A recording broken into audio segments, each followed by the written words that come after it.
राष्ट्र संस्था स्थापना गर्ने, यो सङ्घीयता खारेज गर्ने, सनातन हिन्दू राष्ट्र कायम गर्ने, धर्मनिरपेक्षता खारेज गर्ने र राष्ट्र संस्थालाई अविलम्ब यो देशको नेतृत्व चाहिँ सुम्पिनका निमित्त नेपालीहरूले बल प्रयोग गर्ने समय आयो है भनेर अपिल गर्नका निमित्त हामीले यो कार्यक्रमको आयोजना गरे हो र यो कार्यक्रम हामी अरू देशव्यापी रूपमा हामी लैजान्छौँ। आज त्यसैका लागि हामीले यो मङ्गलबजारमा कार्यक्रम गरिराखेका छौँ। त्यो संविधान निर्माण ताकादेखि नै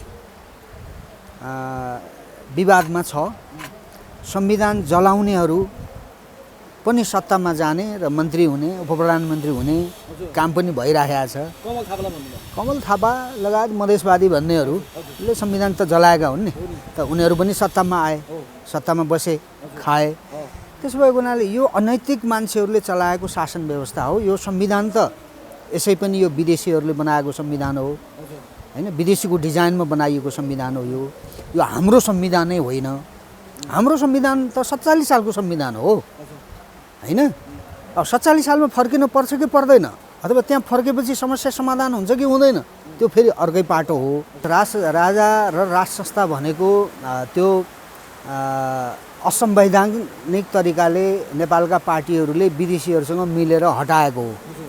त्यसो भएको हुनाले राजाको लागि, राज संस्थाको लागि यस्ता संविधान, यस्ता यी मान्छेहरूको चाहिँ तर्कले कुनै अर्थ राख्दैन।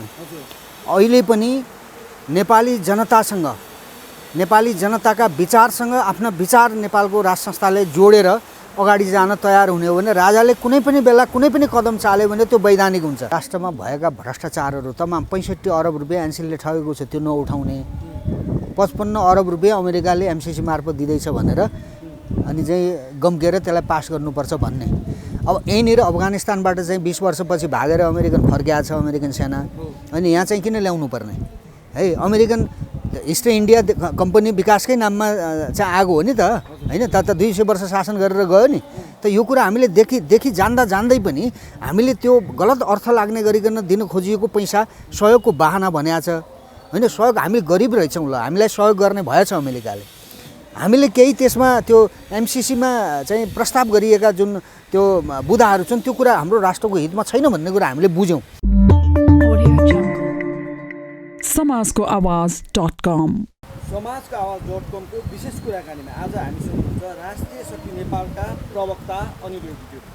यहाँलाई हाम्रो च्यानलमा स्वागत छ। धेरै धन्यवाद तपाईँलाई। हजुर सर, आराम हुनुहुन्छ? ठिकै छु। हिजो संविधान दिवस मनाए हैन, कसैले संविधान कालो संविधान भनेर मानिसहरूमा जलाए, कसैले चाहिँ संविधान दिवस कुटीखेलमा मनाए हैन। के अब यो संविधानले देशलाई निकास दिन नसक्ने नै भयो कि के हो? कसैले जस्तो तपाईँको 47 सालको संविधान पनि मागिरहेछ हैन, के भन्नुहुन्छ तपाईँ? प्रश्नका लागि धन्यवाद। समस्या चाहिँ यो संविधानले नै ल्याएको छ। पार्टीका नेताहरूले 47 सालमा बनाएको संविधान राजा र जनताका जनप्रतिनिधिहरूले बनाएको संविधान, अर्को शब्दमा भन्ने हो भने नेपालीहरूका विवेकले बनाएको संविधानलाई जसले बनाए उनीहरूले नै फाले। भनेको पार्टीहरूले नै संविधान बनाउनका निमित्त चाहिँ बल गरे, 46 सालको आन्दोलन गरे। त 47 सालको संविधान बनाउनका निमित्त राजा बाध्य भए है। त्यो पञ्चायती संविधान चाहिँ फालेर 47 सालको संविधान बनाइयो। त्यो त राजा र नेपालका नेताहरू र पार्टीहरूको सामूहिक विवेकका आधारमा निर्माण भएको संविधान थियो त्यो। त त्यो संविधान फाल्नका निमित्त चाहिँ एउटा राजनीतिक शक्ति जो अहिले नेपालको राजनीतिमा रहल पहल छ, तात्कालीन माओवादीले 1 दशकसम्म चाहिँ यो देशलाई युद्धमा चाहिँ हाल्यो र अन्ततः संविधान सभाका माध्यमद्वारा संविधान बनाउने भन्ने यिनीहरूले चाहिँ एउटा राजनीतिक एजेन्डा अगाडि ल्याए र त्यो बिचमा निकै चाहिँ विदेशीहरूको चाहिँ हस्तक्षेपकारी भूमिकाहरू पनि त्यो प्रत्यक्ष रूपमा देखियो। त्यो संविधान निर्माण ताकादेखि नै विवादमा छ। संविधान जलाउनेहरू पनि सत्तामा जाने र मन्त्री हुने, उपप्रधानमन्त्री हुने काम पनि भइरहेको छ। कमल थापा लगायत मधेसवादी भन्नेहरूले संविधान त जलाएका हुन् नि, त उनीहरू पनि सत्तामा आए, सत्तामा बसे, खाए।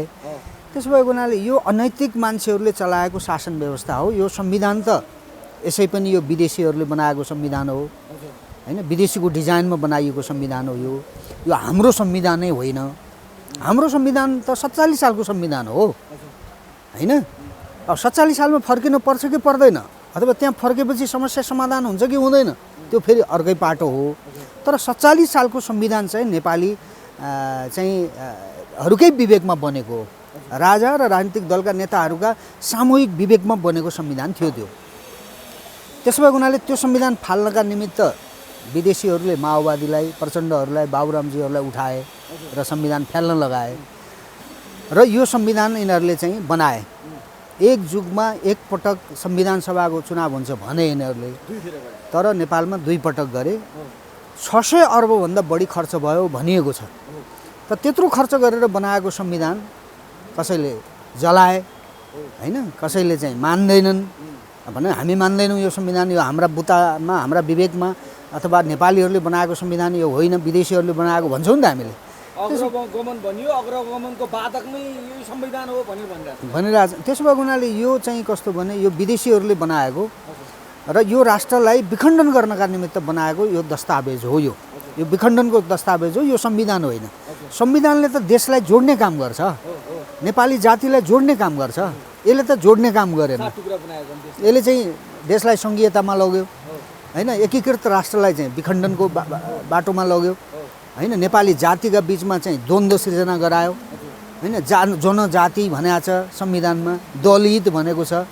संविधानले नै विभेदकारी भूमिका खेल्यो।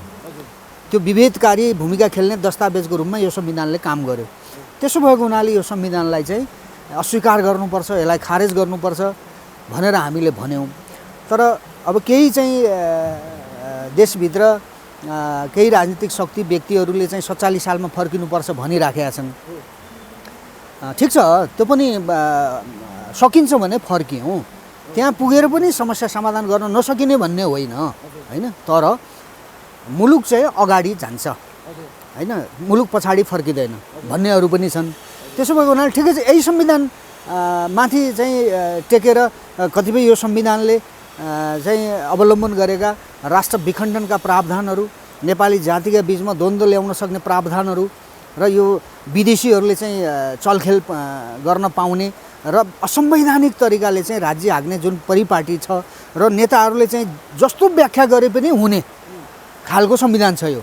त्यसो भएको हुनाले यो संविधानलाई चाहिँ हटाउँ अथवा यो संविधानमाथि टेकेर अगाडि जाउँ है। तर यो संविधान चाहिँ सम्पूर्ण रूपले यो कामयाबी छैन भन्ने हाम्रो तर्क हो। अब यसका आधारमा हामीले चाहिँ यो संविधानको खारेजीको मुद्दा उठाएको हो। त्यसो भएको हुनाले यो संविधान खारेज एक प्रकारले भइसकेको छ। अब यो त कार्यान्वयनमै छैन भन्दा हुन्छ, किनभने यसले जुन कुरा चाहिँ पार्टीहरूले यो संविधान निर्माण ताका भनेका थिए त्यो कुरा त हुन सकेन, उनीहरूले गर्न सकेनन्। त्यसो भएको हुनाले यो संविधान चाहिँ खारेजको एउटा सङ्घारमा पुगेको छ। अब नयाँ राजनीतिक तरिकाले हामीले सोच्नुपर्छ, चाहे 47 फर्कियौँ, चाहे यही संविधानमाथि टेकेर जाउँ, तर सबभन्दा पहिला चाहिँ विवेक प्रयोग गरौँ। यो मुलुकलाई कसरी जोगाउने भन्ने विषयमा चाहिँ विवेक प्रयोग गर्न जरुरी छ भन्ने हाम्रो भनाइ हो र त्यो कुरा हामीले भन्दै आएका छौँ। जस्तो जो तपाईँको यो कालो संविधान भनेर कार्यक्रम गरिरहँदा राज संस्थाको माग पनि तीव्र रूपमा उठेको छ।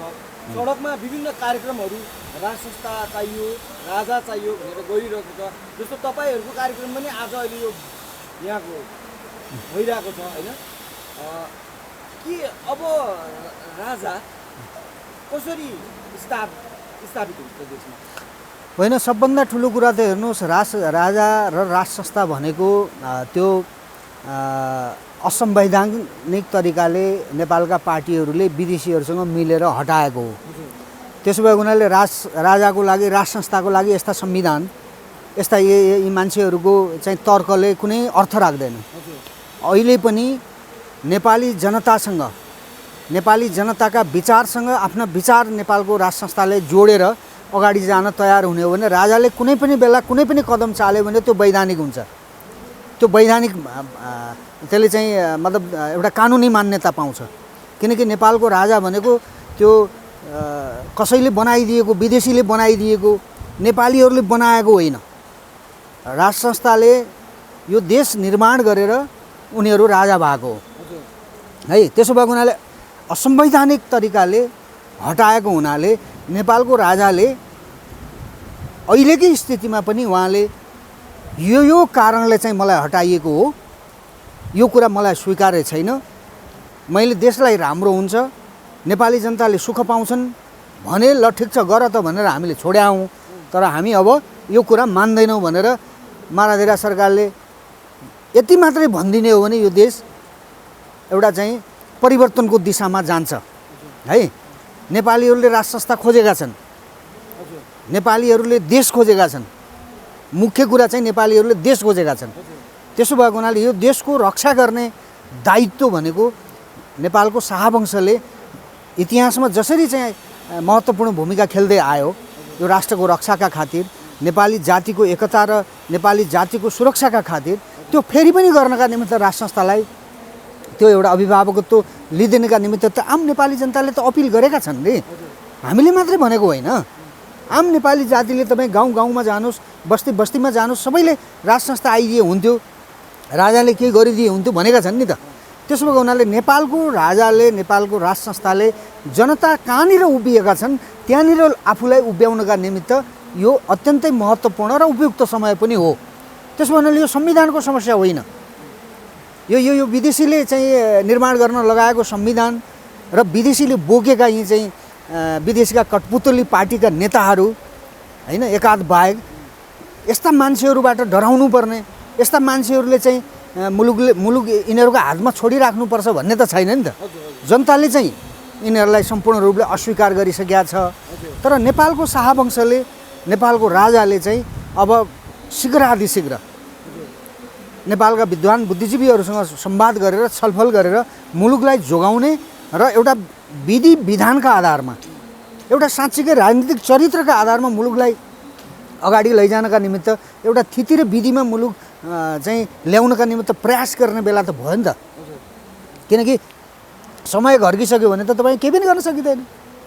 त्यसो भएको हुनाले हामीले भनेको के हो भने जनताले आन्दोलन गरेर लाखौँ जनता तपाईको सडकमा आएर राज संस्थालाई आउनु पर्यो भन्ने कुरा त्यो आफ्नो ठाउँमा छ। जनताले त्यो भनेका छन्, सानो ठुलो सङ्ख्यामा राष्ट्रिय शक्तिले पनि यो कुरा भनिराखेका छ र हामीले गरिराखेका छौँ। तर महत्त्वपूर्ण कुरा चाहिँ फेरि पनि राज संस्था मारादेरा सरकारले नै यो कुरा भन्नु पर्यो। यो देश त नेपाल र नेपालीको हो नि त, शाहवंश त नेपाली हो नि, नेपालको राजा हो नि त, नेपाली जनताको राजा हो नि।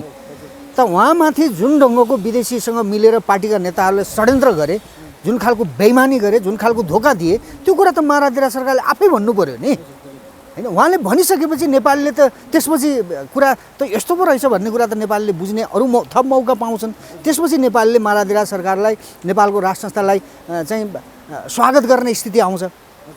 त त्यसका लागि मारादेरा सरकारले नबोलिकन मारादेरा सरकारसँग भएका त्यति बेलाका जे सम्झौताहरू छन्, यो 12 बुँदे हुँदै गर्दा जुन यिनीहरूले 7 बुँदे कति मारादेरासँग सम्झौता गरेका छन् दलका नेताहरूले होइन, त्यो कुरा त भन्नु पर्यो नि। त्यो बेला राज संस्था हटाउने भन्ने कुरै भएको थिएन। हो त निरङ्कुश राज संस्था हटाउने भनेको, तर यिनीहरूले त राज संस्था हटाइदिए नि त। त्यसो भयो भने यो कुरा चाहिँ मारादेरा सरकारले भनेपछि त्यसपछि मात्रै एउटा स्थितिमा यो मुलुक जान सक्छ भन्ने चाहिँ हामीलाई लाग्छ। किनकि हाम्रा चाहिँ तागतले मात्रै नपुग्ने भयो, हामीलाई मात्रै नेपाली जनताले पत्याएर विश्वास गरेर नपुग्ने भयो। किनकि नेतृत्व भनेको त, राष्ट्रको नेतृत्व गर्ने भनेको त शाहवंशले नै हो। हामी त राष्ट्रको कुनै एउटा पाठमा काम गर्ने हैसियत राख्छौँ, हामी राष्ट्रको नेतृत्व गर्ने हैसियत राख्दैनौँ हामी। किनकि यत्रो क्रान्ति र सङ्घर्ष गरेर आएका हामी यो युगका भाग्य विधाता हौँ भन्नेहरूको त हालत हामीले देख्यौँ नि। त्यसो भएको हुनाले हामी तिनीहरूभन्दा पृथक चाहिँ छौँ। तिनीहरू जस्तो चाहिँ विदेशीका विवेकमा विदेशीका विचारमा चाहिँ काम गर्न हामी तयार छैनौँ। तर हामीले पनि अभिभावक भएन भने हामीले के गरी फाल्छौँ भोलि? हामीले पनि सक्छौँ कि सक्दैनौँ? होइन, हामीलाई पनि त अभिभावक चाहिन्छ नि। त्यसो भएको हुनाले हामीले राज संस्था चाहियो। मालाधिराज सरकारले केही न केही कुरा समयमै चाहिँ भनिदिएको भए गरिदिएको भए हुन्थ्यो भन्ने चाहिँ हाम्रो धारणा हो र व्यक्तिगत रूपमा मेरो धारणा चाहिँ त्यो हो। राजा चाहियो भन्ने संस्था जति पनि छन् खुलेका छन्। कोही पार्टीको रूपमा अगाडि आएछन्, कोही अभियानको रूपमा अगाडि आएछन्, कोही नव पार्टी छन्, अहिले भर्खर दर्ता भएको पार्टीहरू होइन। उहाँहरू कोही राज संस्था भन्छन्, कोही राजतन्त्र चाहियो भन्छन् होइन। अनि यसमा पनि कस्तो छ भनेदेखि तपाईँको अब भन्नेले भन्छन् यो गणतन्त्रवादीहरूले नै यी राज संस्था भन्नेहरूलाई, राजतन्त्र भन्नेहरूलाई चलाइरहेको स्थिति छ। अब यस्तो पाराले त राजा त आउने कुरै छैन होइन। त्यही भएर पनि राजालाई यो कुरा थाहा छ। अनि त्यो भएको भएर राजा ज्ञानेन्द्र चुप लाएर बस्या हो भन्ने कुरा आइरहेको छ। के भन्नुहुन्छ तपाईँ? होइन, त्यो चाहिँ हेर्नुहोस्, मेरो विचारमा गलत कुरा हो, तथ्यविहीन कुरा हो।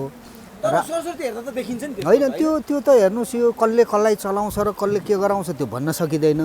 नेपालीहरू स्वविवेकका आधारमा कमैले काम गर्छन् है। अरूले दिएको विचार, अरूले दिएको सामल सातु होइन, अरूले दिएको खाना पिनामा काम गर्ने कारिन्दा बन्ने चरित्र छ नेपालीहरूको।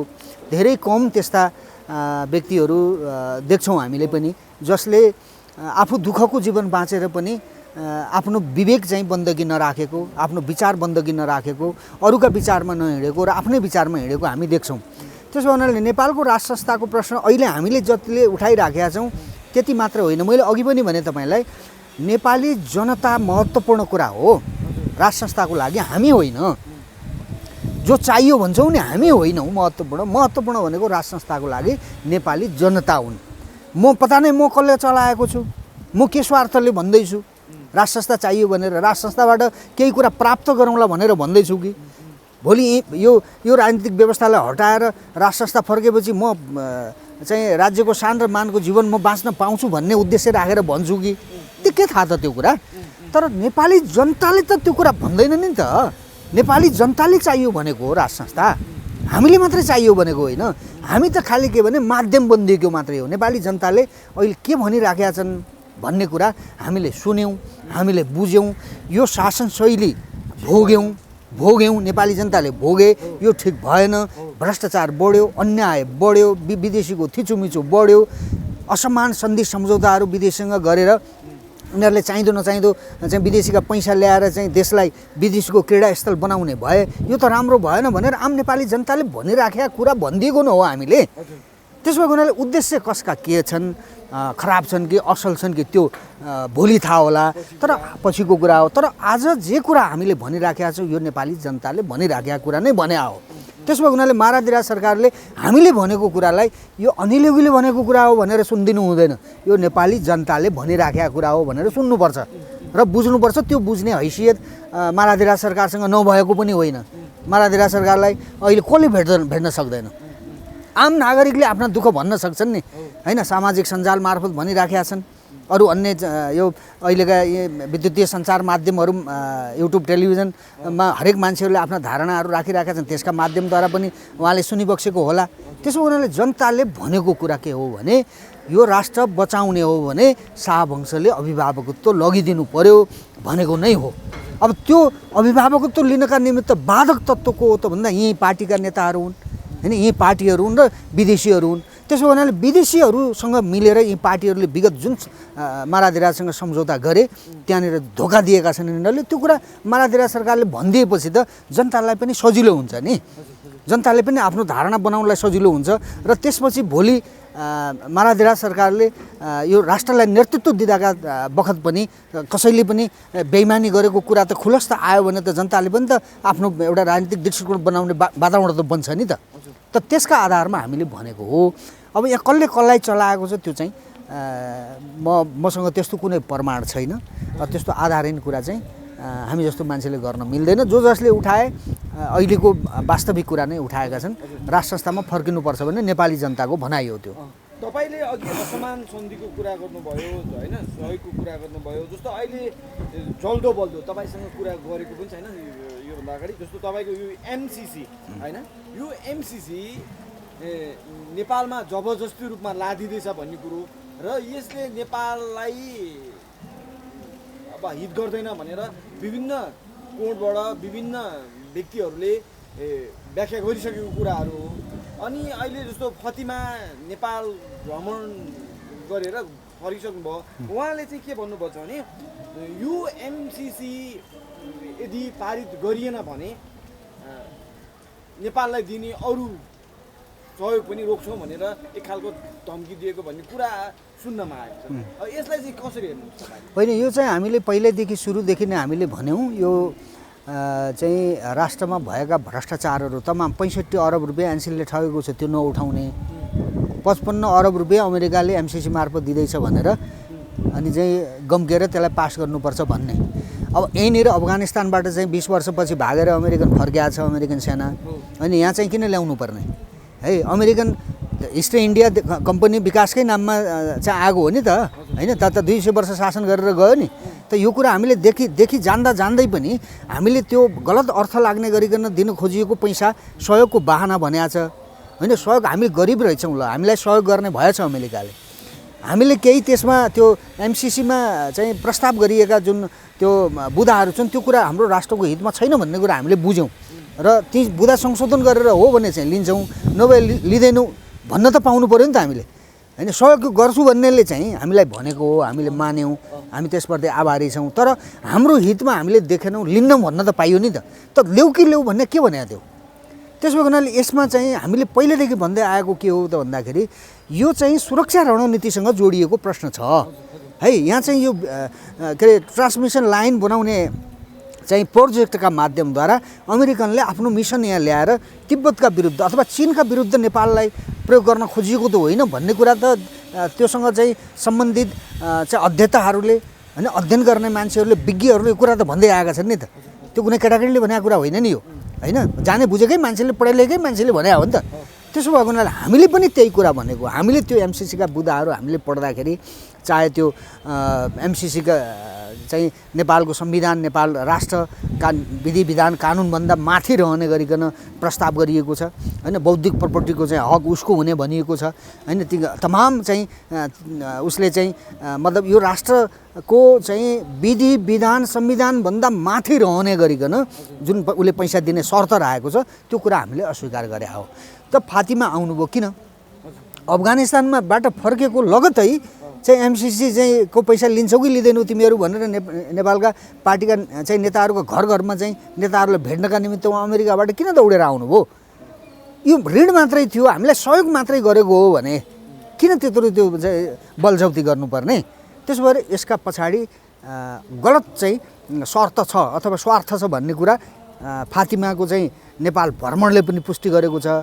र अर्को त्यो धम्की पनि जुन उहाँले भन्नुभयो यहाँबाट फर्किँदै गर्दा यदि चाहिँ एमसिसी पास नगर्ने हो भने अरू अन्य सहयोगहरू पनि चाहिँ प्रभावित हुनसक्छ भनेको चाहिँ के भने अरू विश्व ब्याङ्कले दिने ऋण यी तमाम अब सङ्घीयता चलाउने पैसा ऋण मागेर व्यवस्था चलाउने यो यी विदेशीका चाहिँ कठपुतलीहरूको जुन तरिका छ तिमीहरू सिद्धिन्छौ भने यिनीहरूलाई राष्ट्र सिद्धिँदैन, हामी मर्दैनौँ, हामीसँग जमिन छ, नेपाली जनताका पाखुरामा बल छ है। यो देश भिख मागेर बनाएको पनि होइन र फेरि बनाउन जरुरी पनि छैन, कोही धनी भएको पनि छैन। त्यसो भएको हुनाले कसैले भिख दिन्न भन्यो त के भयो त? नदेऊ, केही फरक पर्दैन। नेपालीहरू जे छ यो माटोमा उभिन्छौँ र यही माटोमा हामी खनी खोर्ची गरेर खान्छौँ भाइ, हाम्रो तरिकाले बाँच्न देऊ होइन।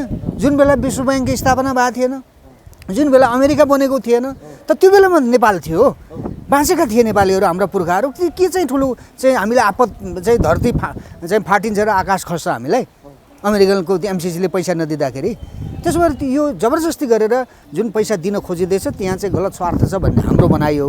अमेरिकासँगको सम्बन्ध हाम्रो आजको होइन। हामीले अमेरिकनले हामीलाई सहयोग आज मात्र गर्दै एमसिसी मात्रै गर्न पहिलोचोटि गर्न लागे पनि होइन। त्यसो भएर अमेरिका र नेपालको सम्बन्ध बिग्रिनु हुँदैन। यो एमसिसीले हामीलाई मात्र होइन अमेरिकनलाई पनि गलत तरिकाले एक्सपोज गर्ने काम भएको छ।